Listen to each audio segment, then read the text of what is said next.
The Senate Committee on Banking, Housing, and Urban Affairs will come to order. Thank you all for joining us. This hearing will consider President Biden's nominations for two key Treasury roles charged with combating domestic and international terrorism and financial crimes. Brian Nelson to be Treasury's Undersecretary for Terrorism and Financial Crimes, welcome. And Elizabeth Rosenberg to be Assistant Secretary for Terrorist Financing, welcome. Welcome to your family and friends who are here or watching remotely.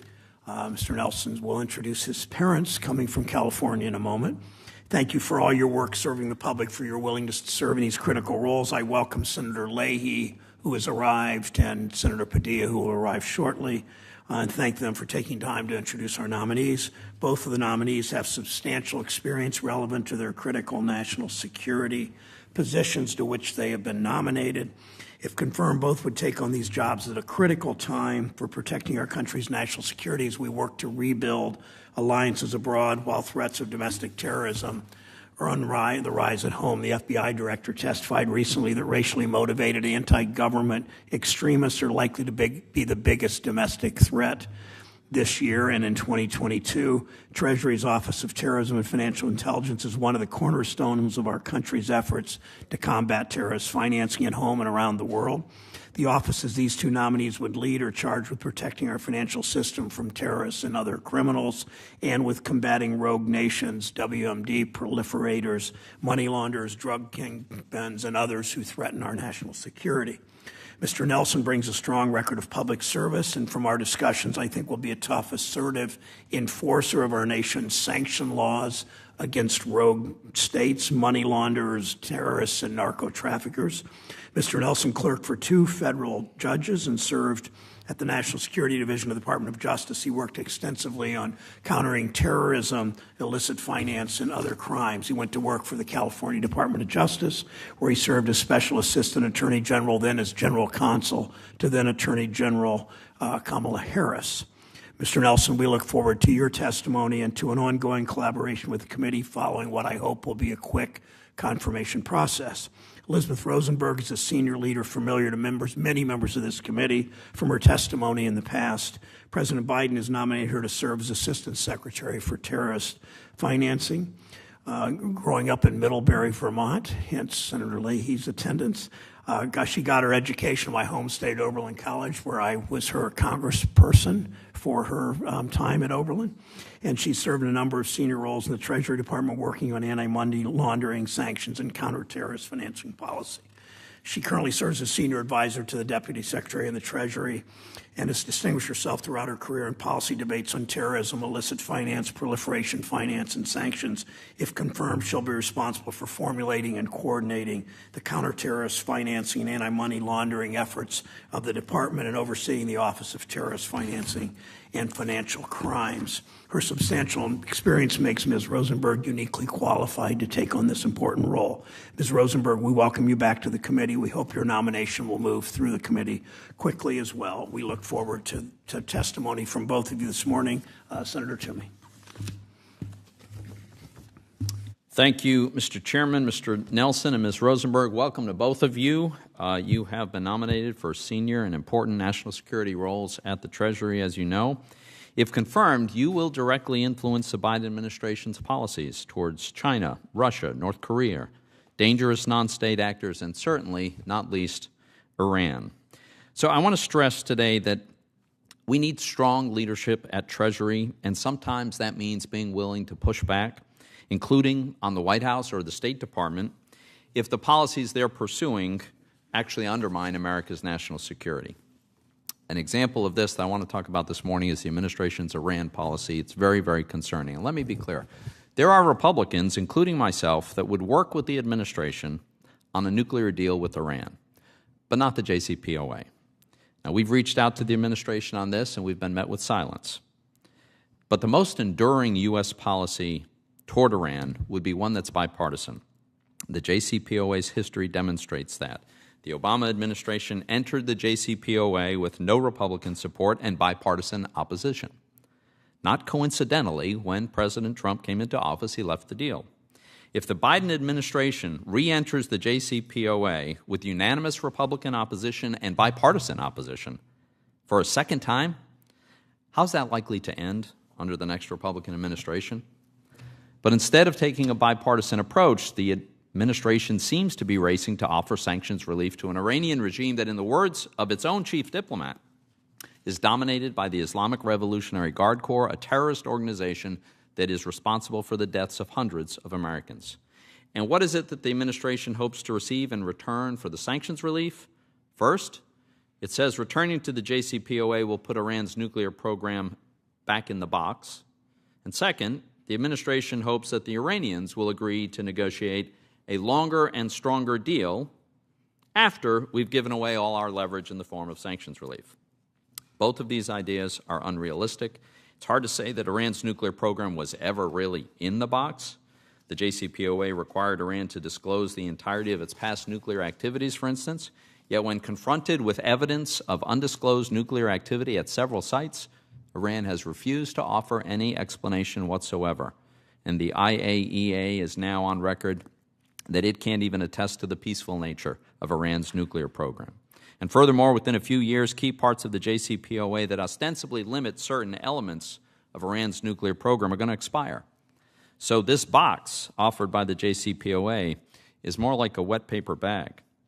Then there's the notion that once the administration lifts sanctions on Iran, then Iran will enter into negotiations for a longer and stronger deal.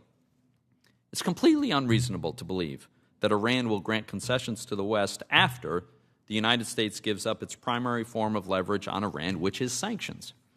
And that's especially true given that the new Iranian president, a hardliner who ordered the extrajudicial killings of thousands of political prisoners in 1988 and who is currently under U.S. sanctions, has stated clearly he opposes even talking with the U.S.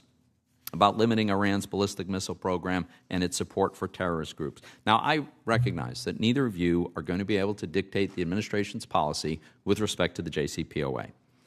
But the status of U.S. sanctions against Iran are at the heart of these negotiations. And if confirmed, you both will play critical roles in enforcing U.S. sanctions around the world that are an essential and vital part of our foreign policy. As such, I think you need to defend the process by which and the people through whom we implement these sanctions.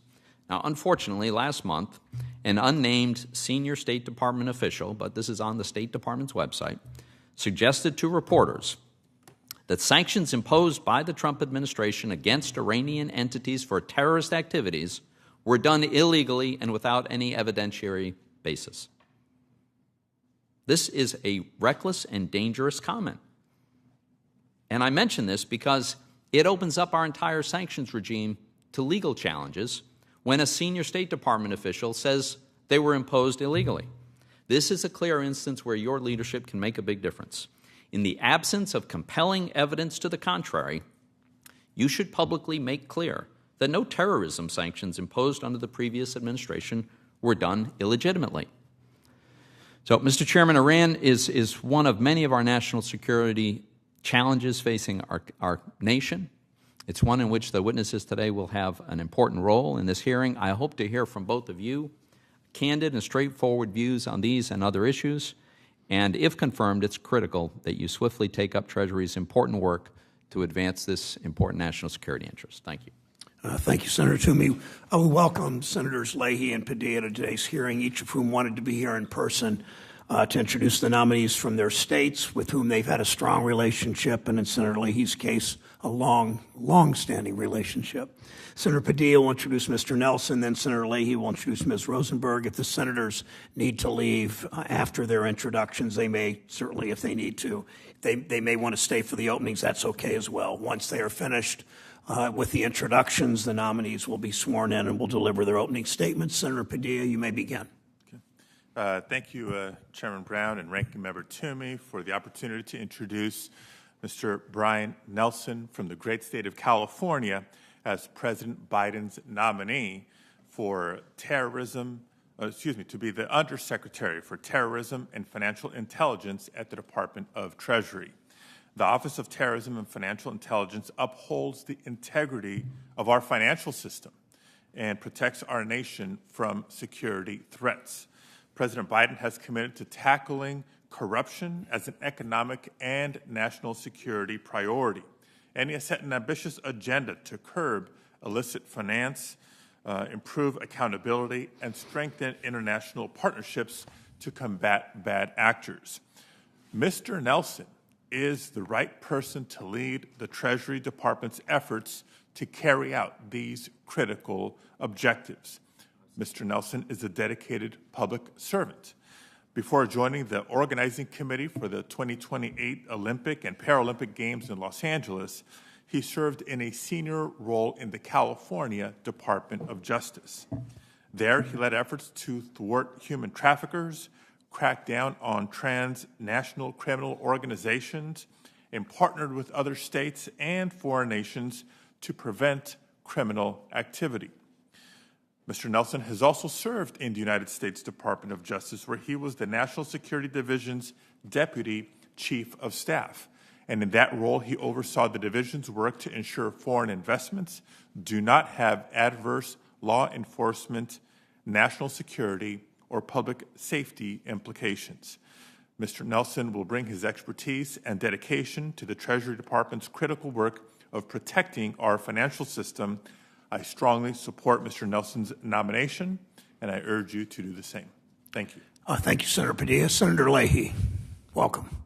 Well, thank you very much, Mr. Chairman. I'm glad you're having the hearing, but I also appreciate the opportunity to introduce Elizabeth Rosenberg, who's sitting right beside me. Her husband is sitting directly behind me, and she's the President's nominee to be the next Assistant Secretary of the Treasury for terrorist financing, financial crimes. As you can imagine, I'm proud she's from Middlebury, Vermont, and she graduated Phi Beta Kappa from Oberlin College. I think in the Phi Beta Kappa from Oberlin, she was anticipating the fact that she may appear before you 20 or so years later as chair. She obtained her master's degree from New York University. I'm always glad to be with another Vermonter, but this one's extraordinary. She serves as counselor to the Deputy Secretary of the Treasury. She guides and oversees development major policy. Previously served as Senior Fellow and Director of the Energy, Economics, Security Program at the Center for New American Security. You have all this, and I'm going to put my whole statement on the record so you can go on with this, but you know, she speaks multiple languages, widely published. She's testified before this committee before as an expert. What often isn't mentioned, her first position in government was as a Senate page back in 1994. I had nominated for that. She watched the floor debates. She watched how we incorporate constituent feedback.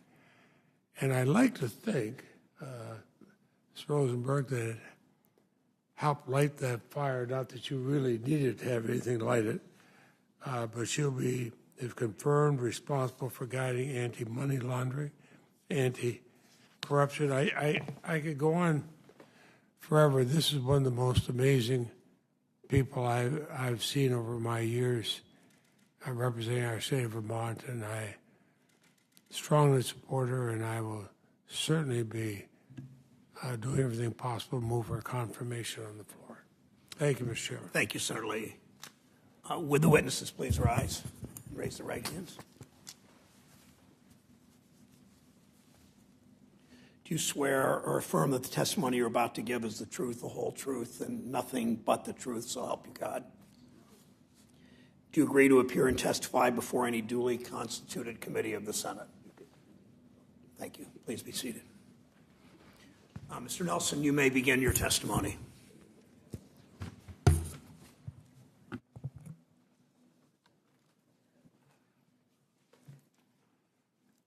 There we go. Chairman Brown, Ranking Member Toomey, and members of the committee, it is a privilege to come before you today as President Biden's nominee for Undersecretary of the Treasury for Terrorism and Financial Crimes. Thank you to Senator Padilla for his generous introduction. I also want to thank President Biden, Vice President Harris, and Secretary Yellen for placing their confidence in me. I am joined today by my parents, Eddie and Carol, and they have been loving role models for me and my brother. I also want to especially thank my wife, Lane, for her support and shared commitment to public service. I am so proud of her service through this pandemic as the chief executive of our home city, which is why she is unable to join me here today. She is also my partner in raising our wonderful son, 7-year-old Drew. Respect for service has guided my family across generations. In 1906, my great-grandfather became the first African-American letter carrier of a small Mississippi town. His life was threatened for integrating the Postal Service, but his courage inspired a commitment to civic pursuits that spread among his 7 children and endures today. My grandfather, Wayman Eddie Nelson, went on to serve in both World War II and the Korean War, and my father also served in the military before becoming an air traffic controller. My mother's father, Thomas George Lyle, also spent much of his professional life as a letter carrier, and he motivated his children to pursue rich, community-oriented lives. His daughters found careers in public education, and his youngest, my mother, was a special education elementary school teacher for her career. My parents' careers were stressful and demanding, but they approached their roles with dedication, proud of the contributions they made to our broader community. If I am confirmed, I will undertake the responsibilities of the Undersecretary with that same dedication. I am keenly aware of the critical responsibilities associated with the role of Undersecretary. I am humbled by this nomination to lead Treasury's efforts to disrupt and sever lines of financial support for threats to our national security domestically and around the globe, and to strengthen the integrity of the U.S. financial system. The work of Treasury's dedicated and skilled intelligence and enforcement personnel is on the front lines of our effort to protect the American homeland and American interests against terrorists, criminals, and other malign actors, including cybercriminals perpetrating ransomware attacks. If confirmed, I look forward to working with these dedicated men and women and in collaboration with others across our government, our private sector, and with our foreign partners in this effort. Over my career, I've had the privilege to support the country's national security mission in the public, private, and nonprofit sectors. Earlier in my career, I served as a special counsel and then as Deputy Chief of Staff of the National Security Division of the U.S. Department of Justice. One of my core responsibilities was to oversee the economic national security work of the division's Foreign Investment Review staff, which participates in the Treasury-led Committee on Foreign Investment in the United States. In that work, I came to understand the critical role of economic and financial tools in supporting our national security. Following my leadership at the Justice Department, I held senior roles in the California Department of Justice, including as policy chief. As policy chief, I led and executed efforts to combat transnational criminal organizations, dismantle human trafficking networks, and build state and international partnerships to stop money laundering and cybercrimes. I worked directly with my Mexican counterparts and other leaders in the Mexican government to coordinate these efforts. Most recently, I have served as a senior executive on the organizing committee for the 2028 Olympic and Paralympic Games in Los Angeles. In this role, I currently direct the efforts to make the 2028 Games secure across all levels of government. This has been an extensive planning and coordination effort because we anticipate it will be the largest peacetime event in world history. If confirmed, I look forward to working with members of this committee on a bipartisan basis to advance our shared interests in supporting and empowering the talented group of national security professionals who are safeguarding our financial system against illicit use and combating terrorist facilitators, proliferators, and others who seek to harm the United States. Thank you very much for your time and consideration, and I look forward to your questions. Thank you, Mr. Nelson. Ms. Rosenberg, you're recognized. Thank you. Chairman Brown, Ranking Member Toomey, and members of the committee, it's a privilege to appear before you today. I am grateful to the committee for consideration of my nomination, and I'd like to thank President Biden, Vice President Harris, Secretary Yellen, and Deputy Secretary Adeyemo for placing their confidence in me. In addition, I'd like to thank Senator Leahy for his very kind introduction. On a personal note, I'd like to thank my family for their invaluable support my children Sophie, Annie, and Alex, and my husband Jonathan, who is here with me today, and whose love, help, and encouragement makes it possible for me to be in the position to undertake the responsibilities associated with the role for which I've been nominated. I'd also like to acknowledge my brother Eli, as well as my parents Jean and David Rosenberg, none of whom were able to join me here today, but who were my first teachers of foreign policy, economics, and the necessity of working for democracy, peace, and human rights. Also my grandmother Eleanor Gibson and my great-aunt Emily Jack, who as dedicated professionals at a time when it was rare for women to be in their lines of work, were powerful examples of diligence and courage to contribute to scientific advancement and to national security. In coming before the committee today, I am aware of the significant responsibilities of the Assistant Secretary for Terrorist Financing, leading the office that formulates and coordinates counter-terrorist financing and anti-money laundering efforts of the Department of the Treasury. This work requires close collaboration with Congress, across the executive branch, and with foreign counterparts, the private sector, and civil society. It directly supports U.S. goals of strengthening the integrity of our financial system and facilitating a robust economic recovery. The work serves to protect financial institutions and systems of monetary exchange from illicit finance and abuse by terrorists, criminals, kleptocrats, and those who threaten our peace and security. It also directly and immediately advances core U.S. foreign policy interests, including as related to Russia, China, Iran, North Korea, and other security threats. The intertwined nature of U.S. economic strength and national security requires a creative, rigorous, and targeted approach in the use of economic instruments to advance U.S. interests. Now, in an era when Treasury's financial tools are often looked to as a first resort to combat threats, and when the United States faces significant international competition, a carefully calibrated strategic approach to anti-money laundering and the use of financial measures is more important than ever. And so, too, is a commitment to work with allies and partners in advancing this critical work. Since 2009, when I joined the office I have now been nominated to lead, I dedicated myself to advancing anti-money laundering and counter-terrorist financing policy and crafting targeted strategies for the use of sanctions. I am grateful for the opportunities I've had to learn from the policy pioneers of the contemporary U.S. approach to anti-money laundering and counter-terrorist financing efforts. They include Democrats and Republicans, former senior officials at the Department of the Treasury, and congressional leaders, many of whom have served and do serve on this committee. They also include the hardworking, expert Treasury career staff. Leading the Economics and National Security Program at the Center for New American Security for 8 years, I benefited from exposure to a wide array of stakeholder perspectives on anti-money laundering, illicit finance, and sanctions policy, including and beyond the U.S. government. I engaged with representatives from civil society, the private sector, and the diplomatic community to learn their views on these policy issues. I have been honored to testify before Congress and brief bipartisan groups of members and congressional staff on anti-money laundering, sanctions, and national security policy on several occasions, and if confirmed, I intend to continue this collaborative engagement with Congress to advance our shared economic and security interests. In closing, I want to once again thank the committee for its consideration of my nomination, and I'd be pleased to answer any questions you may have. Thank you, Ms. Rosenberg. Mr. Nelson, no question about your qualifications or your experience or your knowledge on human trafficking, money laundering, terrorism, other issues. Share with us your priorities and your vision for TFI on sanctions, on countering money laundering, on terrorism financing. Thank you for that question, Mr. Chairman, and thank you for the time and the frank conversation this week.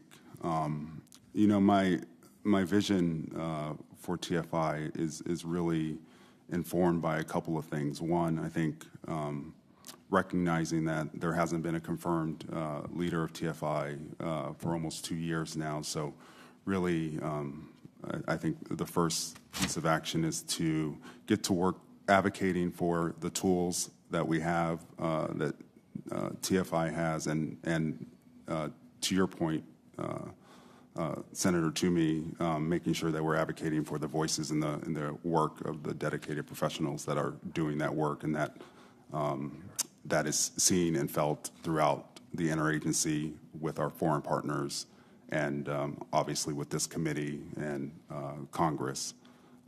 Two, my real introduction into how impactful the tool of countering the financing of terrorism came at the National Security Division. And when I arrived at NSD, it was really at a time when, in 2009, we were seeing terrorist plots that were being directed by foreign terrorist organizations like Al-Qaeda here in the United States. And what we saw and what I observed over the 2.5 years that I was there is that that opportunity for these foreign terrorist organizations to direct terrorist plots in the United States, in our homeland, was significantly degraded. And the reason for that was because of the execution of the countering of financing terrorism that TFI led. And I know that work has saved American lives, and I know how important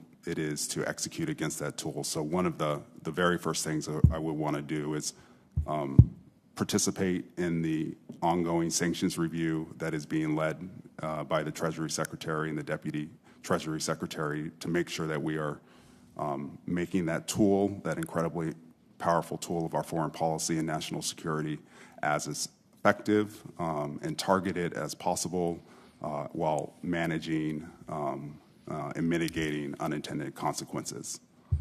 The second piece of my experience that I think relates directly to my vision and my priority for TFI comes from the California Department of Justice. And when I was the policy chief in the California Department of Justice, we did a review of the threat posed to us by transnational criminal organizations. And in the context of that review, what we assessed is one of the reasons transnational criminal organizations were so interested in California is for many of the reasons that they're interested in are using our financial systems, which is big and open and global. So really looking at the preventive tools, advancing our preventive tools, anti-money laundering, and other tools, much like TFI, to really harden our systems in California is something I worked on. And that, obviously in the context of the Anti-Money Laundering Act and its implementation, is something that I want to prioritize and work hard with the leaders at FinCEN to land well. So I will stop there. Obviously, there are a lot of subject matter and substantive issues I would want to tackle as the Undersecretary if I am so fortunate to be confirmed. But those are Thank you, Mr. Nelson. Ms. Rosenberg, near the end of the last Congress, we passed the bipartisan Anti-Money Laundering Act and Corporate Transparency Act. Strong support from Senator Crapo, then the chair of this committee, and the support of this whole committee. Which of the many new requirements of the new law, in addition to establishing, two questions I have for you, which of the new requirements, in addition to establishing the beneficial ownership database, should be our top priority? And second question, what should be the Treasury's priorities to implement the law most efficiently and effectively? Thank you for that question. There we go. There are a variety of, I'd like to recognize the leadership from this committee and from many others in Congress who brought forward that piece of legislation which meaningfully strengthens the anti-money laundering legal basis for our country and also empowers those individuals who implement and enforce it. There are a variety of very significant provisions, as you all know, within that law that have the effect of the complementary effect of significantly strengthening the overall AML regime. I'd like to point to the fact that Secretary Yellen has given particular focus and attention to the beneficial ownership database and the activities associated with setting that up, including the rulemaking, the technology, the procurement, the staffing. And if I am confirmed, I would look forward to supporting that effort. With regard to your second question and Treasury's the prioritization there, of course, the requirements associated with this piece of legislation are meaningful and require resources and support in order to execute them. That's an area that Secretary Yellen and Deputy Secretary Adeyemo have called out, particularly looking forward to appropriately resourcing those provisions in order to be able to carry them out to the full extent, and that's something I would seek to support if confirmed. Thank you. Senator Toomey. Thank you, Mr. Chairman. Ms. Rosenberg, in 2016, you wrote, and I quote, "Using sanctions to address non-nuclear concerns with Iran is distinct from oversight of the nuclear deal," end quote. Now, we had a nice conversation last week, and I recall, I think you confirmed that that is still your view, but I'd like to get it on record and out in the open here. And I think this is a yes or no question. I certainly hope so. And that is, do you still maintain and agree that terrorism sanctions on Iranian entities are not inherently inconsistent with the JCPOA?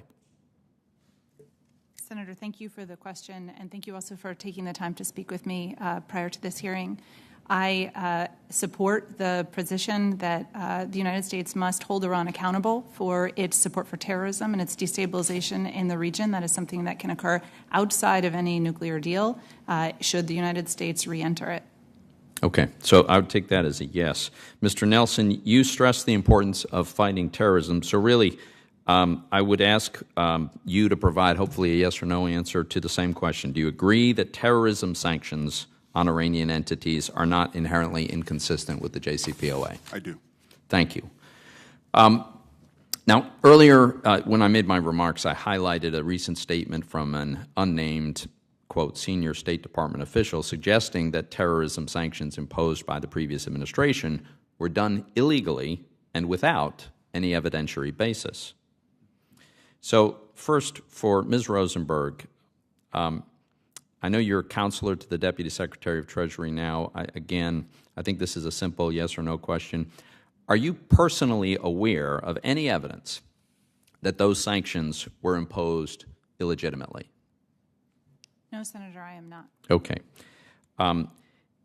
That being the case, I would be very grateful if you would commit to, within, say, 7 days of your confirmation, if you could confirm that these sanctions were in fact imposed legitimately. And Mr. Nelson, I would ask you to join in that effort. I just think it's extremely important when somebody maligns the character of the expert Treasury staff that went through the proper procedure, went through the process, and came to this conclusion. Their work should not be maligned this way, and I think your voices are important to affirm that. Next point. Nord Stream 2 AG is a company owned and operated by Russia's largest state-owned oil and gas company, Gazprom. Now, according to its own website, Nord Stream 2 AG is responsible, and I quote, for planning, construction, and subsequent operation of the Nord Stream 2 pipeline, end quote. Now, the State Department has reported that Nord Stream 2 AG is using a Russian pipeline contractor, and I'll mispronounce the name, but I'll call it Koksohimtrans. And they're using this contract, essentially a subcontractor on this project. Now, it's notable because Koksohimtrans was sanctioned by the U.S. Treasury in 2016 for its involvement in Russia's invasion of Crimea. Now, all of this is important because under Section 228 of CATSA, Nord Stream 2 AG has to be sanctioned if it's facilitating a significant transaction with a sanctioned entity. And it clearly appears to be doing exactly that with Koksohimtrans. So, Ms. Rosenberg, my question for you, I know you're leading a systemic review of the Treasury sanction. Can you explain to us why Nord Stream 2 AG has not been sanctioned under CATSA, despite the clear language of that legislation requiring it? Thank you for the opportunity to speak to this issue, and I'd like to recognize the leadership from this committee that brought forward legislation, including authorities that you're referencing here, and CATSA, as well as other ones related to Nord Stream 2. I share a deep concern about Russia's potential to destabilize energy security in Europe, and particularly to target Ukraine if there is a cessation of natural gas there, facilitated by additional flow of gas through the Nord Stream pipeline. I am not in the position to have examined the facts and circumstances about whether there's the entity that you've named would meet criteria or threshold for designation. But if I'm confirmed, I can commit to you that I would look into that and would gladly come and follow up with you about that question. So I guess it's my same point as last time. I would appreciate if you would reply in writing, if both of you would reply to this question, because my reading of the statute is very straightforward. It requires the sanctioning. The sanction can then subsequently be waived, but there's a process that we need to go through, and it involves Congress, and it's important.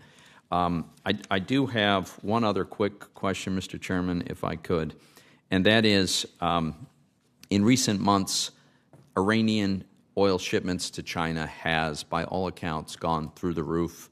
It could be approximately 600,000 barrels per day at this point.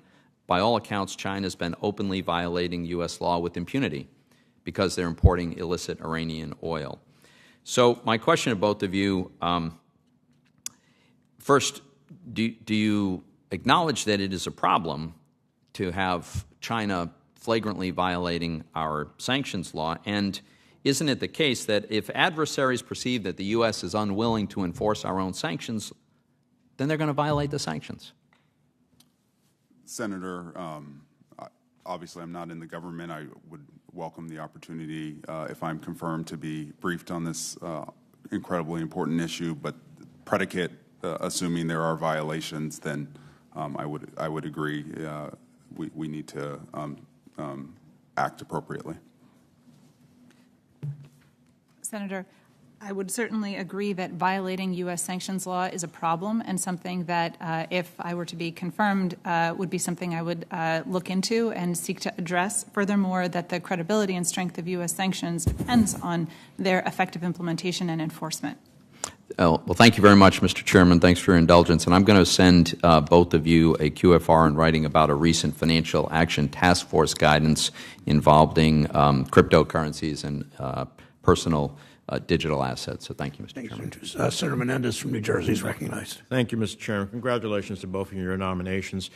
In my other role as the chairman of the Senate Foreign Relations Committee, the question of sanctions is one of the critical tools that we use in our foreign policy in order to get countries who are violating the international order to observe it or to get in line with it, or to create consequences for those who are unwilling to get in line with it. And it is one of the few peaceful diplomacy tools that we have. Other countries like Russia use their military to engage in their foreign policy advocacy. We do not do that as a democracy. So your two positions are incredibly important, and I have to be honest with you, with me personally, how you respond is going to be critical to my support for your nominations, because this is one of the critical areas that I think is important and I think is lacking. So I give you that as a framework warning, and I will have more questions than this 5 minutes allows me to, so I'll submit some of them for the record. I'd ask you to be significant in your answers. If I get the typical answer I get in a QFR, it will not garner my support. So I'd like to see substantive answers. With that as a framework, CATSA, which I help write, remains the law of the land and provides a congressionally mandated sanctions framework on Russia. The Trump administration ignored many of its mandatory, I'll underline, mandatory provisions, much to the consternation of many of us in the Senate, and I would just remind you that this legislation passed 98-2. So if a simple yes or no would do this, do I have each of your commitment that you will fully implement all mandatory provisions of the law? Yes. Yes, Senator. Now, I believe that pressure on Russia's oligarchs could have an impact on the Kremlin's decision-making calculus and have supported blocking sanctions on them in close coordination with our European allies. Do I have your commitment to fully review the list of sanctions targets proposed by Alexei Navalny's organization earlier this year? Yes, and thank you for your long leadership in that area. Yes, Senator, and I would welcome the opportunity, if confirmed, to look broadly at potential sanctions targets, individuals, entities that may be eligible for such designation. Now, the Trump administration negotiated a memorandum of understanding that eased sanctions on Russian oligarch Oleg Deripaska. I was opposed to the easing of those sanctions, but it's critically important that all terms of this agreement be fully met by Deripaska. So, again, yes or no, if he does not abide by its terms, would you support the reimposition of sanctions on him? If confirmed, yes, I'll look at that, and to your point, yes, if he's not abiding by the terms. Yes, Senator, I will certainly look into this and consider any available and appropriate measures to address the threats that he has. Okay, I appreciate you both looking into it. My specific question is the reimposition of sanctions if he does not meet the terms. Here's our problem, and I want to echo what the ranking member said. China is, I can tell you, you may not know, or you may know, but figured you can not have to deal with it until you get confirmed. China is fully violating our sanctions, over $1 billion. So when we send a global message that it's okay to go ahead and violate U.S. sanctions, then every other country will. And so we neuter the one foreign policy tool that we have of peaceful diplomacy. It's not acceptable, not to mention that it violates congressional will specifically.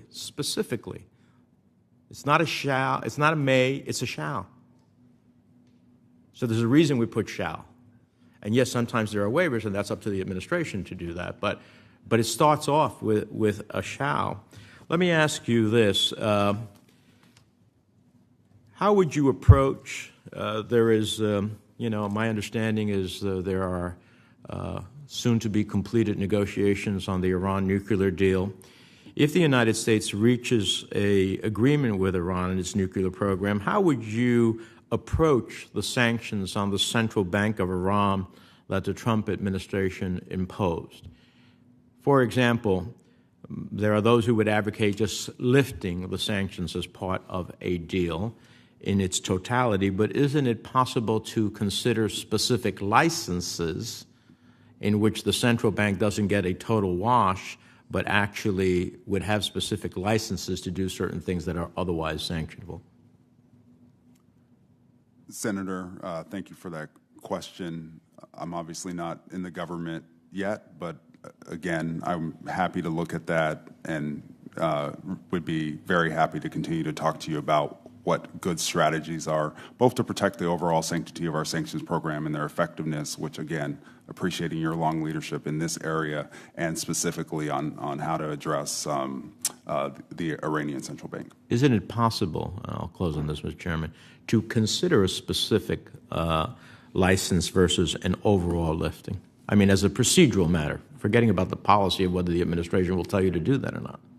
Well, as you know, we do have the authority to provide licenses under certain circumstances. So I would need to talk with OFAC leadership about this specific. Ms. Rosenberg, can you just answer that one question? Senator, I appreciate the creativity and insight that you open here in thinking about various tools that the U.S. government may have in seeking to hold Iran accountable. I believe that is an option. Yeah, I'm going to have very specific questions. Again, I want to urge you, I'd like to be supportive, but your views on these are going to really dictate my support. Thank you very much. Thanks, sir. Senator Haggerty of Tennessee is recognized for 5 minutes. Thank you. Thank you, Mr. Chairman. Thank you, Ranking Member Toomey, for holding this hearing, and congratulations to the two of you for your nomination. I'd just like to note at the start that America's financial markets are the envy of the world. We work very hard to create the most liquid, the most efficient, the greatest provider of low-cost capital in the world, and it's a privilege to access the American capital markets, and those that would act against U.S. interest should clearly be denied that privilege. That's the important role that the two of you are undertaking today, and I want to echo Senator Menendez's comments. This is a critical tool of diplomacy that the two of you are going to be in a position to exercise. I think both Mr. Nelson and Ms. Rosenberg, if you're confirmed, I think we'll have an opportunity to work closely together on matters of national security, on safeguarding our financial system, and constricting our enemies' access to a financial lifeblood that they may use to our detriment. I'd like to come back and follow up on something that Ranking Member Toomey highlighted, and that is some very reckless commentary by a member of the State Department, the Biden administration State Department, back in April, that the sanctions that were issued by the Trump administration were illegitimate somehow. Let me tell you, I worked my heart out in the last administration to impose sanctions on Iran, to get Japan to stop buying Iranian oil. Iran is the largest state sponsor of terror in the world. I want to ask both of you, first Mr. Nelson, then Ms. Rosenberg. Do you think that those sanctions were illegitimate?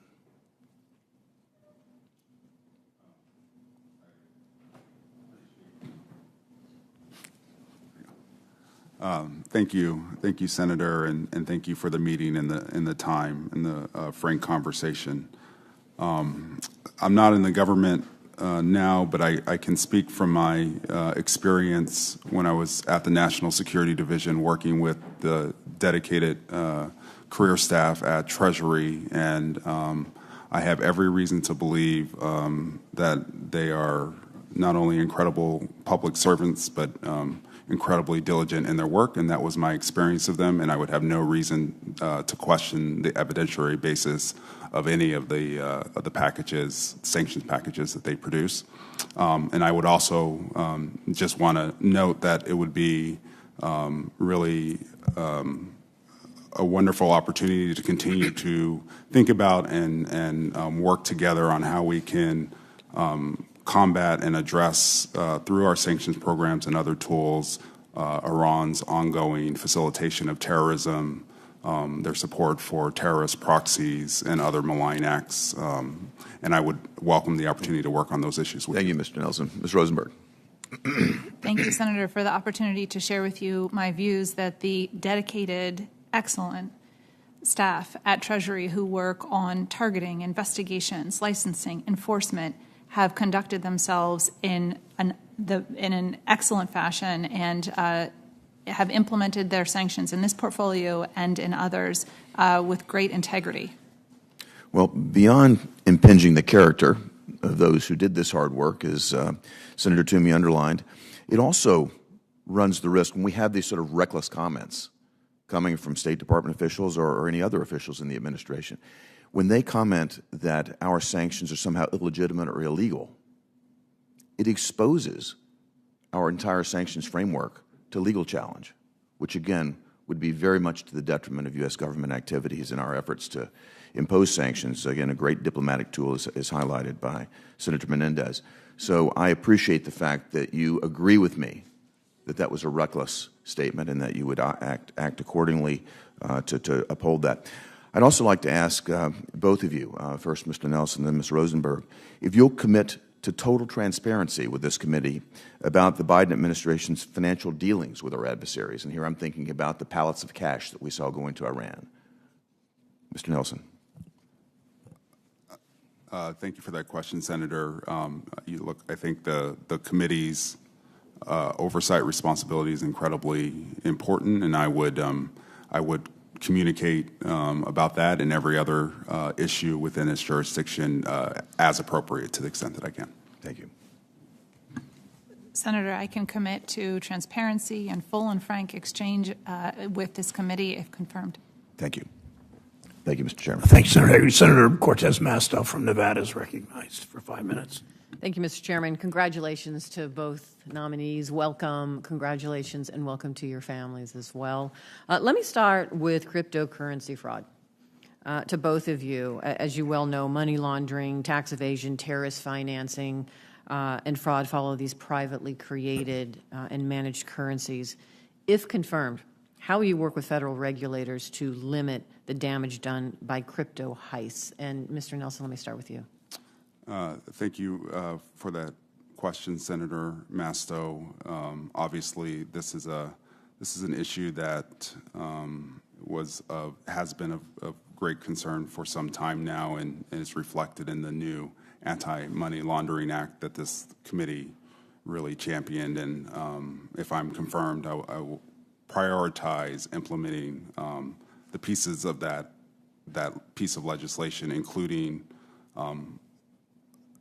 new regulations around cryptocurrency.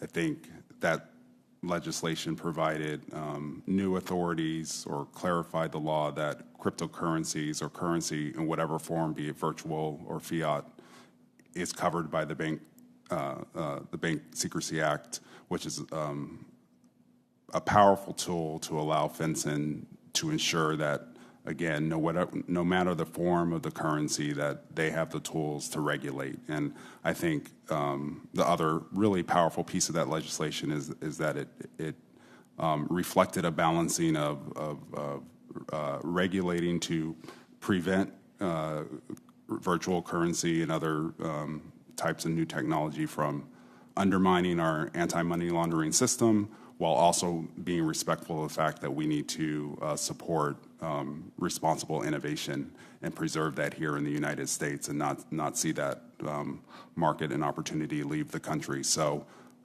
again, I know this is a space that FinCEN and the leadership of FinCEN have been active in for a long time, and additionally, it's will be the work of TFFC and others within TFI to really rally our global partners so that we have one consistent standard across the world. Thank you. Ms. Rosenberg? Thank you. You've mentioned these crypto heists, this threat, which hurts people and it hurts institutions. And if confirmed, I would welcome the opportunity to examine our AML-CFT regime, which, as Mr. Nelson points out, applies to currency and to financial institutions, regardless of whether they are brick or mortar or if they are of this new and emerging fashion of technology, such as you've referenced. That is work that must be undertaken in close collaboration with those colleagues of the AML professionals and leaders in our government who work on financial stability and on consumer protection. And I would seek to, if confirmed, ensure that the regulatory regime that applies to cryptocurrency, for example, is appropriate and consistent across these various areas of regulation. And do either one of you see work with international law enforcement with other nations to address this issue as well? And could you talk about that? Absolutely, Senator. Something that TFFC, the office that I am nominated to lead, is very important in doing is coordinating with international counterparts and seeking to support, assist, and educate counterpart jurisdictions, financial regulators, and leaders to implement the appropriate laws and controls.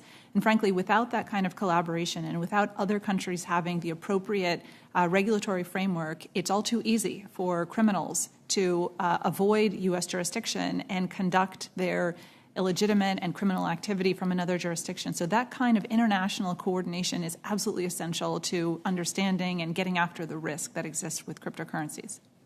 Thank you. Mr. Nelson, anything further? No, just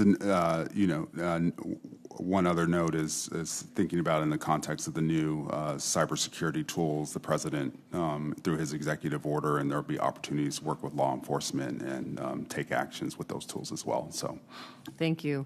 And you both touched on this, and we have been talking about this, but I was able to work with my colleagues, Senators Cassidy, Moran, Sinema, Warren, on the Financial Crimes Enforcement Network Improvement Act, and that was included in the Anti-Money Laundering Act. And this bill gives FinCEN the authority to work with tribal governments to monitor digital currency and investigate financial issues related to domestic terrorism. It is new tools for FinCEN, and I am hopeful that recognizing these new tools, that we are also ensuring that FinCEN is carrying out those and implementing that law. So please, and this is a follow-up, and I'm out of time, but I want to make sure that FinCEN is partnering with our tribal governments to address possible criminal or terrorist financing. As you well know, Mr. Nelson, we have seen this type of activity domestically, and this is what's really driving the work around this for me with respect to FinCEN. So my time is up. I will submit additional questions, but thank you again, and congratulations on your nominations. thank you, Senator. Thank you, Senator Cortez. Now, Senator Lemus from Wyoming is recognized for 5 minutes. Thank you, Mr. Chairman. Mr. Nelson, I want to concentrate on cryptocurrency, too, and draw your attention to the recent Colonial Pipeline ransomware saga. Our law enforcement agencies were able to recover about 85% of the digital assets paid as ransomware within 2 weeks of the initial breach. One of the reasons that we were able to accomplish this was through the use of digital asset analytics providers like Chainalysis, Elliptic, and Cybertrace, which are highly effective at harnessing data available on distributed ledgers. Research from one of those firms highlights that illicit activity in the digital asset space has decreased from 2% in 2019 to 0.34% in 2020, which is much less than the amount of illicit cash activity each year. So my question to you, Mr. Nelson, is, isn't the Colonial Pipeline ransomware saga and other recent prosecutions demonstrative of how far the investigatory tools of law enforcement have come in the digital asset space? Thank you. Thank you for that very salient question at this moment. I'm not in the government, so I'm not. I don't know exactly what tools FinCEN has at their disposal today. I do know that they are actively engaged on this question through their Bank Secrecy Act advisory group, where they engage with industry about tools to help support their AML CFT mission. And I can commit to you that if confirmed, I will be briefed on understanding what tools FinCEN does have, and we'll be very happy to come back to you and continue to discuss that with you, and ensure that they are aware of all the tools that are available out in the marketplace. Thanks, Mr. Nelson. It seems to me like we would still be working on recovering this money if it was done by wire transfer or other traditional payment rails. So there are real advancements in this space of which many people, I think, are unaware. Mr. Nelson, I want to urge you and my colleagues to remember that all digital assets are not alike. It's pretty straightforward for investigators in digital assets like Bitcoin to comply with AML BSA laws, for example. However, it's very difficult for users of Monero, for example, to comply with the law. The Monero white paper even states that other digital assets have, quote, critical flaws, they call them flaws, unquote, in that they leave a highly visible trail of transactions on a blockchain, which Monero doesn't do. So I would draw the committee's attention to an article in the Financial Times today that states that criminals are increasingly moving away from digital assets like Bitcoin, Ethereum, and Cardano, and increasingly towards assets that have privacy-enhancing features like Monero. Mr. Chairman, I ask for unanimous consent that this article from the Financial Times be entered into the record. Without objection, so ordered. Thank you, Mr. Chairman.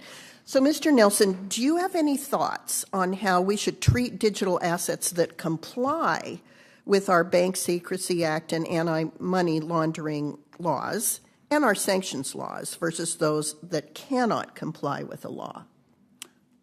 Thank you for that question, and if confirmed, I will commit absolutely to studying the issue and engaging with FinCEN leadership on this question. I think philosophically, the way I would approach it is to be less focused on the technology, but focused on crimes and criminals, and using the tools that we have at TFI to drive out the crimes and the criminals, and creating, obviously, space for appropriate use of our systems.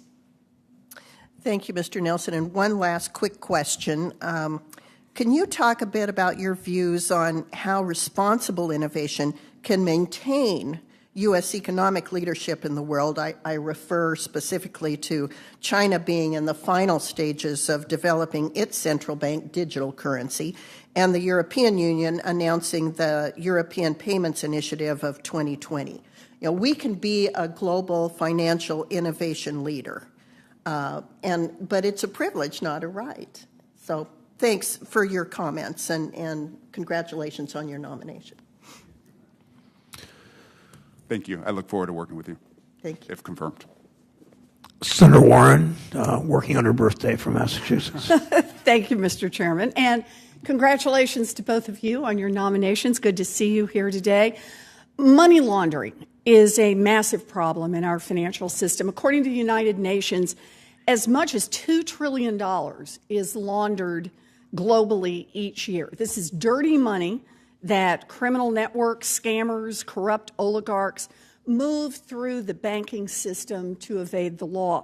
Now, last year, Congress took an important step in reforming our anti-money laundering rules and gave the Treasury Department significant new authorities to crack down on illicit finance, including requiring companies to disclose their true owners so that bad actors can't hide behind the anonymity and funnel money through the country. You both are going to be in charge of writing the regulations to implement these changes. So I'd like to start off by asking you, Ms. Rosenberg, what specifically will you do to ensure that Treasury and FinCEN are writing the strongest possible rules to stop illicit finance? Thank you very much for the question. If confirmed, I would seek to be an active partner for colleagues at the Financial Crimes Enforcement Network working on writing the rules. They have several very significant issues to consider and on which they've sought feedback from some of the people who've written this law and other stakeholders concerning the definition, requirements for who files, or who has access, and I would seek to be a strong partner in trying to get to the strongest, best piece of regulation possible. Good. I like hearing this. You know, I think these steps are critical to making sure that the information that's provided by these companies is clear, comprehensive, and easily accessible. But collecting this information is just part of the puzzle. Last year, documents obtained by BuzzFeed and the International Consortium of Investigative Journalists, known as the FinCEN files, showed the extent to which giant banks have helped criminals launder money, evade sanctions, and commit other financial crimes. Let's take HSBC, for example. After admitting in 2012 to allowing drug cartels to launder hundreds of millions of dollars through its branches, HSBC then helped another customer involved in a massive Ponzi scheme move the money it scammed from people, even though there was evidence that the customer was engaged in illicit activity. Mr. Nelson, was HSBC or any of its executives ever indicted by the federal government for these misdeeds? Not that I'm aware of. Nope, they were not. HSBC paid a fine and was put on probation, which didn't stop it from continuing to help criminals launder money.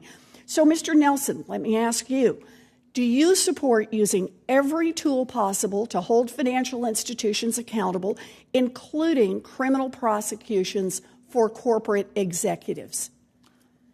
I do, Senator, and as you know, thank you for that question, and thank you for your leadership in this area, and I have some experience of it from my work in California on mortgage service fraud. So I'm very familiar with the structure and historically how difficult it has been to prosecute executives of servicing and other financial institutions. I would note, really from a Treasury perspective, the front line are the supervisors and the examiners, and making sure that they're well resourced. You in this committee have provided a new tool and a much more significant whistleblower provision, and I think that will be really powerful to the extent we are able to make a case for willful violation of the Bank Secrecy Act. Obviously, the criminal prosecutions are possible under current law, but I know you and others are seeking to add new tools to allow that process. So Good. I thank you for your leadership. I really appreciate that. I think it's very important. I like your approach to this. My ending Too Big to Jail Act would go further, and it would require bank executives to certify that no fraud is occurring on their watch, and then be held personally liable if that turns out not to be the case. It would also overhaul the use of deferred prosecution agreements that allow banks to avoid criminal penalties, and it would give FinCEN the ability to investigate criminal activity at banks on their own without having to rely on DOJ.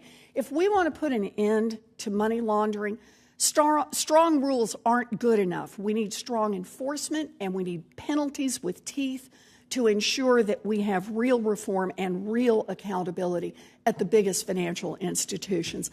I look forward to supporting both of you and look forward to working with you on this. Thank you, Mr. Chairman. Senator Tillis is recognized for 5 minutes from North Carolina. Thank you, Mr. Chairman. Mr. Nelson, Ms. Rosenberg, thank you for being here, and congratulations on your nominations. Ms. Rosenberg, I believe, and I know some other members have asked you this question, but that you support re-entering the Iran nuclear deal. And I think you may have gone so far as to write an article that was titled on the broader issue of dealing with Iran, that the maximum pressure on Iran won't work. But since we implemented the maximum pressure campaign, if my statistics are correct, over 2 million barrels a day of Iranian oil were kept off the market, and over 30 countries who were regular buyers are no longer importing Iranian oil. And the IMF reports this campaign brought Iran's foreign reserves to just about $4 billion.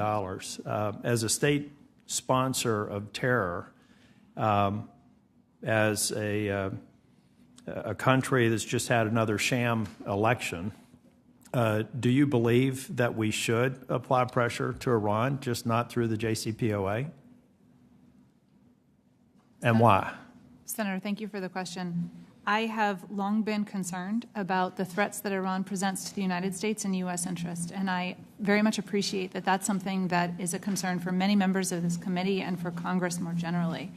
If I am lucky enough to be confirmed into this position, the position for which I've been nominated would welcome the opportunity to think critically about the right policies, including sanctions, to hold Iran accountable for its support for terrorism, its regional destabilization, its concerning nuclear activity. The Biden-Harris administration has said that it will re-enter the Iran deal, remove sanctions if Iran makes good on its nuclear concessions, and furthermore, that it will seek to hold Iran accountable for its support for terrorism. That's something I would, if confirmed, welcome the opportunity to work with you on, to fully understand your concerns and create strong policy for our government. Thank you. I see Mr. Nelson nodding. You generally agree with Ms. Rosenberg's response? I'm not in the government, but I generally agree. Good. I can conserve my time. I've got something that I am very interested in talking with you, Ms. Rosenberg, about. You've in the past talked about the export of LNG as a key strategic weapon to counter Russia's revenue making. Now we have Nord Stream 2 back online. I met with several ambassadors from that part of the world for dinner last night, and there was an interesting discussion. And one of their responses led me to believe that you haven't really given us much choice. I mean, we could be an exporter, a major exporter of energy in this country, but with the cancellation of pipelines, the limits on what we're able to extract out of the United States really makes even a policy. I'm curious to see if you still believe that we should have exports, significant exports of LNG to particularly friendly countries, but do you still believe that that should be a priority, one? And how do we balance that against the administration's really attack on domestic energy production since he's been in office for the last 6 months? Thank you for the question. I have long been interested on a personal level in energy security and responsible stewardship of U.S. natural resources. And if confirmed into the position for which I'm nominated, would be in the position to focus on any money laundering and sanctions policies, and would defer the setting of policy with regard to natural resource stewardship and natural gas to my colleagues in other agencies, Interior, Energy, with responsibility for that. But I can appreciate the concerns that you've raised, particularly with regard to Russia, natural gas, Russia's potential to threaten energy security in Europe, and would, if confirmed, like to work with you and other members of the committee on that set of issues. Okay, and just back to the Iran deal, when we talk about going back to the Iran deal, are we talking about the deal that the prior administration exited, or something that looks different? And if it's something that looks different, would you think that it would be prudent for us to consider it rising to a level of a treaty so that it has enduring value versus only as good as the next administration? Thank you for the question. I'm not party to the negotiations that are occurring, so I unfortunately cannot speak to the parameters or the provisions, how it may be similar or dissimilar to the previous JCPOA if it is agreed. But I know our time is short. I could keep it there. Yeah, I've got a couple of questions for the record, Mr. Nelson. I'm sorry I didn't get to any questions for you, but again, congratulations to all and your families on this honor, and wish you the very best. Thank you, Mr. Chair. Thanks, Senator Till. Senator Ossoff from Georgia is recognized for 5 minutes. Thank you, Mr. Chairman, and thank you to our panelists. Congratulations on your nominations. I'd like to ask you both about the commitment that you can make as prospective leaders of OTFI to comply with requests for information from Congress. In addition to serving on the Banking Committee, I chair the Homeland Security Committee's Permanent Subcommittee on Investigations. And this subcommittee, also known as PSI, has a long and productive history of working closely with the Treasury Department to investigate money laundering, sanctions evasion, and financial crime. And the subcommittee often relies heavily on documents like suspicious activity reports or SARs filed with FinCEN to do that work. Unfortunately, in a recent review of the permanent subcommittee's efforts, I learned that at times in recent years, the production of documents that Treasury typically provides to the subcommittee swiftly and within days instead began to take months for the completion of the production of those materials. And at one point, Treasury officials even questioned the subcommittee's need for and ability to properly handle SARs and intervene with private banks to try to block their compliance with subpoenas issued by the subcommittee. Much of that has been ironed out, and luckily a lot of progress was made in restoring the trusting and prompt and responsive working relationship between the department and particularly OTFI and the Permanent Subcommittee on Investigations. My question for each of you is, will you commit to working with me and the staff of the Permanent Subcommittee on Investigations as well as the Banking Committee to ensure that documents requested by PSI are swiftly and appropriately provided by the Treasury Department so that we can do our important oversight work? I'll start with you, please, Ms. Rosenberg. Yes, Senator, I can commit to doing so. Thank you. Thank you, Senator. Absolutely. Thank you, Mr. Nelson. Appreciate that. Ms. Rosenberg, regarding ransomware and the Anti-Money Laundering Act of 2020, curious whether you believe that the new authorities provided to Treasury by that legislation can be used to counter this proliferating ransomware threat. Oftentimes, the threat actor in a ransomware attack is financially motivated. So how could the Anti-Money Laundering Act or perhaps other federal statutes that would authorize your components, should you be confirmed, operations, help shift the risk-reward balance against ransomware attackers? Thank you, Senator, for the question. And just to take a step back and recognize the danger that and disruption that ransomware attacks present to so many communities, to institutions. Certain recent events have made it central as a news focus, but it also has existed and is a serious problem for smaller organizations and communities. Treasury has a number of authorities and important roles to play when it comes to identifying and going after the attackers who conduct these ransomware attacks. There are provisions of the new Anti-Money Laundering Act that would serve to strengthen some of those Treasury capabilities. But Treasury's opportunities to work in this space are even beyond some of those new provisions. They involve working closely with law enforcement to track the financial footprints of ransomware attackers, working with financial institutions to ensure that they have appropriate information so that they can file appropriate suspicious activity reports when there is a ransomware payment made. And if confirmed, I would welcome the opportunity to work on this terrible and disruptive set of criminal activity. Thank you, Ms. Rosenberg. Appreciate it. And indeed, just in the state of Georgia, March 2018, the city of Atlanta suffered a crippling ransomware attack.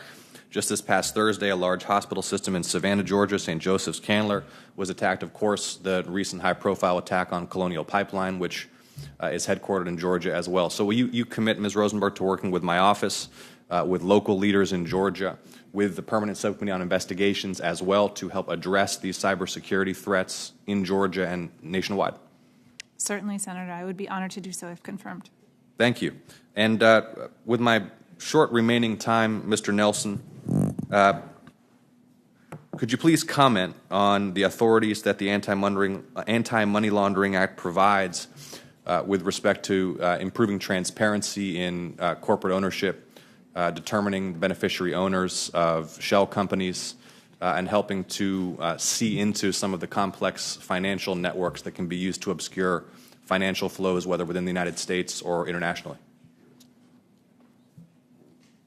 Yes, I will try to comment very briefly, but as you know, Senator, the Anti-Money Laundering Act provides that Treasury through FinCEN will develop a registry for beneficial ownership, and that plan needs to be in place by January of next year in order to receive information about the beneficial ownership of entities at creation. So I'm looking forward, if confirmed, to prioritizing getting that registry in place and supporting FinCEN and meeting those deadlines, and supporting the need for additional resources in order to execute against those important requirements, but that will bring tremendous additional transparency to our financial system.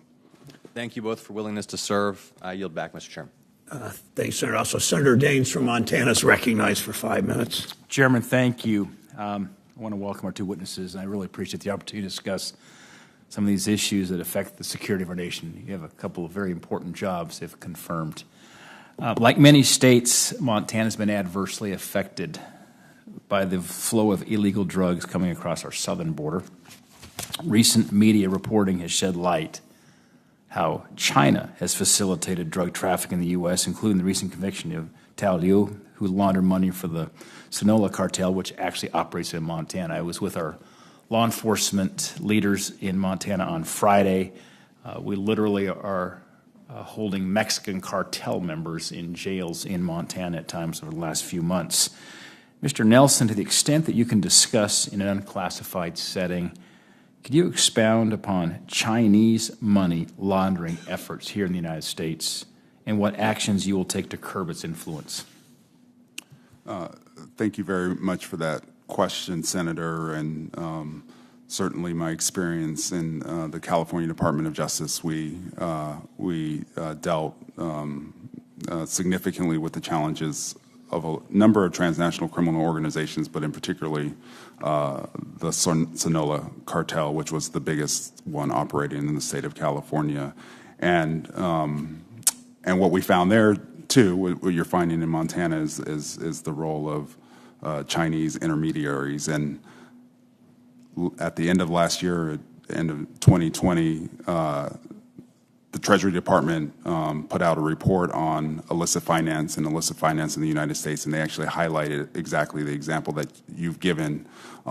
So I think part of the strategy needs to be the threat assessment, which we now have, and the recommendation of tools that will be helpful in interdicting that type of money laundering. And the report that the Treasury Department and the federal government put out about strategies to attack illicit finance in our system noted the importance of the new beneficial ownership tool that through this committee we are now, or if I'm so confirmed, would be support in getting in place by the beginning of next year. So there are a number of recommendations in the report, and I'm happy to, if confirmed, discuss those with you and additional opportunities to address the problem that you've identified. Thank you, Mr. Nelson. I want to shift gears and talk about Iran. I think Senator Tillis brought that up here a moment ago as well. Defiant Iran has continued its pursuit of obtaining a nuclear weapon in spite of multiple presidents' efforts over the past several administrations, but for Iran, often at the expense of its own citizens. For both witnesses under the JCPOA, do you believe the United States has the right to sanction entities that engage in illicit activities, even if those entities receive sanctions relief under the agreement? For example, should the central bank of Iran get a free pass for its financing of terrorism simply because it received relief under the JCPOA? Ms. Rosenberg, let's start with you on that. I appreciate you opening this question, and which is so significant to our national security. The United States has a role and indeed responsibility to push back on the threats to our national security presented by Iran, particularly its support for terrorism, its regional destabilization, and advancing those U.S. interests in that regard and seeking to hold Iran accountable is something that existed alongside and outside of the Iran nuclear deal previously, and can and should occur outside of the Iran nuclear deal if the United States enters back into it and it is in some fashion reconstituted. If confirmed, I would welcome the opportunity to hold Iran accountable through various strategies and authorities for its support for terrorism. Thank you, Ms. Rosenberg. Mr. Nelson? I don't have anything to add to that. That's fine. I've got another question I want to ask anyway, so that's great. The American people recently felt the effects of cybercrime on our food and oil supplies caused by Russian-backed transnational criminal organizations. I strongly believe that deterring such behavior will take more than just robust cyber defenses. Mr. Nelson, what measures will you take to deter cybercrimes and to punish those who commit them? I thank you so much for that question, and this will obviously be a priority to immediately be briefed on the programs as they relate to Russia that are currently in place. The new authorities, as you know, there was recently an executive order in response to the SolarWinds attack, which will provide new opportunities to push back against that type of Russian malicious activity. And I commit to you that I will robustly use the tools of TFI to do exactly that. Great. I'm out of time. Mr. Chairman, I will respect the time of the chairman here, so thank you. Thanks, Senator Dave. Senator Van Hollen from Maryland is recognized. Thank you, Mr. Chairman, Ranking Member Toomey, and to both of you, congratulations on your nominations and to your families. And I had a chance to speak with both Mr. Nelson and Ms. Rosenberg yesterday. Thank you for that opportunity. And I just want to follow up on a couple things because I know the Biden administration is undertaking a review of our sanctions policy and strategy broadly, but you both agree, I believe, that it is incumbent upon the Treasury Department to enforce existing sanction law as is, right? Yes, Senator. Yes. And I raise that because just about a year ago, July last year, actually Senator Toomey and I introduced a bill that was passed called the Hong Kong Autonomy Act, which called upon the executive branch to identify officials who were complicit in undermining democracy and human rights in Hong Kong. I think we were both pleased to see the Biden administration sanction 24 officials under that legislation. The legislation also requires that any financial institutions that are facilitating those individuals be sanctioned.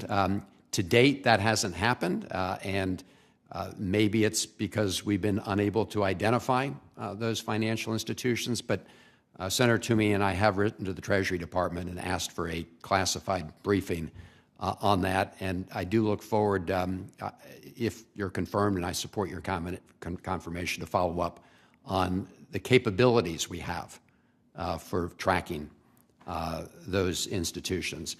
In a similar vein, we passed something called the Brink Act, the Auto Warm Beer Brink Act. Senator Toomey, myself, the chairman, Senator Brown, all very involved in passing that legislation, which requires mandatory secondary sanctions against financial institutions or other firms we identify that are violating the sanctions with respect to North Korea.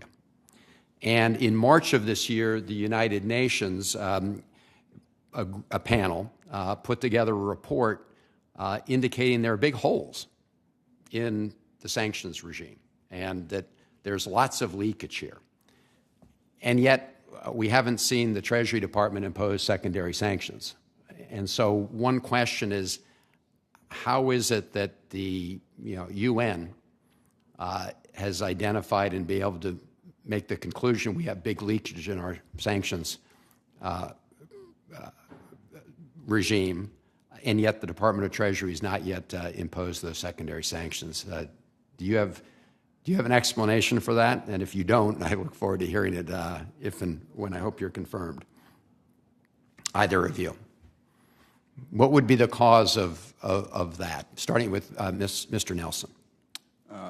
No, thank you for the question, and thank you for meeting with us and the opportunity to have a frank conversation.